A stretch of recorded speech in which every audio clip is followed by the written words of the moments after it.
بعثت غرفة التجارة والصناعة لتونس يوم 23 جوان 1885، وكانت تلعب في دور هام جدا، لأنه كان الهيكل الوحيد اللي يهتم بالأمور الاقتصادية، سواء التجارة سواء الصناعة سواء الفلاحة سواء الصناعة التقليدية.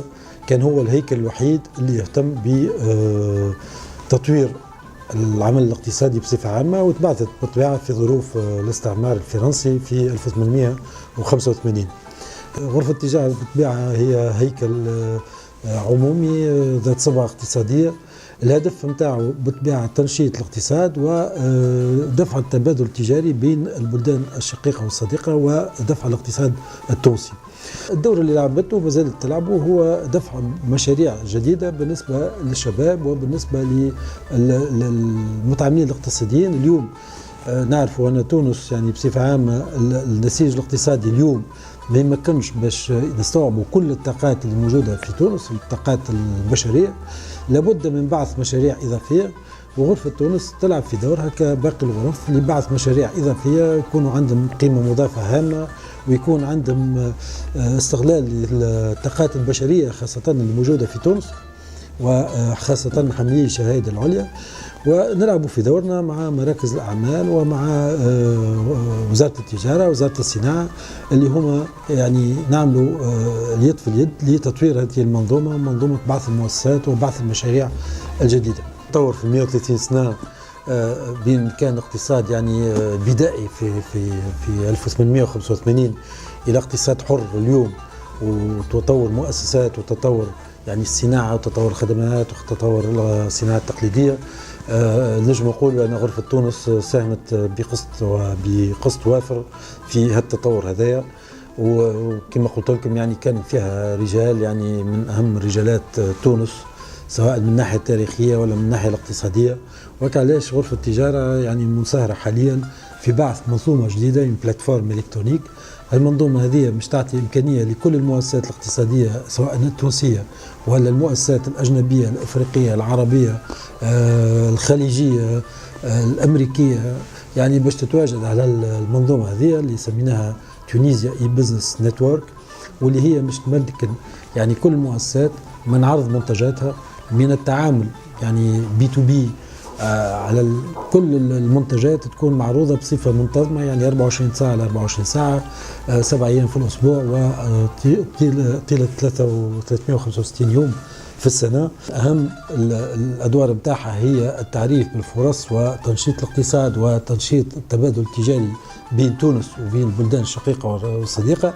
واليوم التبادل التجاري يخضع عليها التكنولوجيا الجديدة، تكنولوجيا المعلومات اللي اخطينا فيها شوط هام، واللي لابد باش نكونوا متواجدين ولابد باش نلتحق ببعض البلدان اللي سبقتنا في هذا المجال هذا.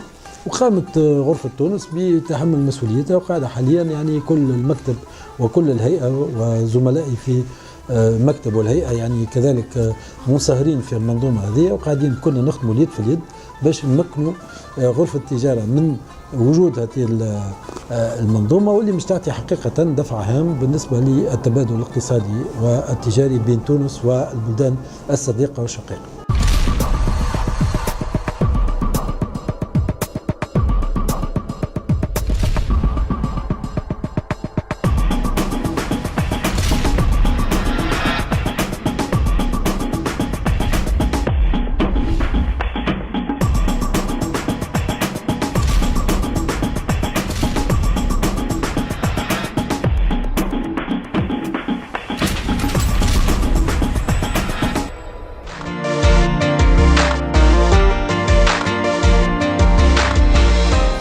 المدرسة التطبيقية للتجارة في مجالين، مجال التكوين الأساسي مجال التكوين المستمر.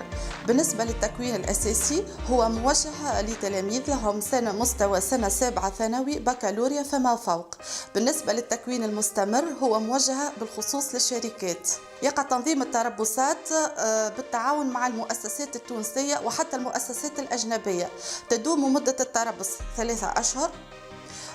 على إثرها يقوم المتربص بإجراء تقرير التربص، ثم يتحصل على شهادة تقني مهني أو شهادة تقني سامي. شهادة مؤهل التقني المهني يتحصل عليه من لم يتحصل على البكالوريا، وهي تعادل شهادة البكالوريا. وشهادة مؤهل التقني السامي يتحصل عليها من له شهادة البكالوريا. La relation que nous avons avec la Chambre de commerce de Tunis علاقة قديمة برشا من الثمانينات، والعلاقة تطورت لأنه بخلاف شهادة المنشأ الغرفة التجارية لها نشاطات أخرى كما نشاطات القيام ب ديميسيون ايتينيرونت في البلدان، بعض من مختلف البلدان كما في افريقيا. مشينا معاهم للمالي ومشينا معاهم للغابون وغير ذلك. فالعلاقة أول حاجة علاقة تعامل، واللي تتميز به الغرفة التجارية هو la réactivité et la disponibilité. طبيعي وأنه دور الغرف التجارية والصناعية في تونس دور هام ياسر في دعم اقتصادنا الوطني، في دعم التصدير، في كل ما هو علاقات مع الدول الشقيقة والدول كما الولايات المتحدة الأمريكية، كما الاتحاد الأوروبي، دول الاتحاد الأوروبي، وكما قلت الدول الشقيقة العربية والأفريقية. صحيح في بعض الأحيان كان دور الغرف ربما ما كانش عنده دور هام، خاصة في السنوات الأخيرة، لكن كوزير للتجارة سأحاول دعم أكثر ما يمكن عمل الغرف. اللي نحب نقوله أنه الغرف لها استقلاليتها التامة، لكن دعم وزارة التجارة ودعم وزارة الصناعة يمكن يكون في نطاق الدعم والوقوف إلى جانب الغرف هذه.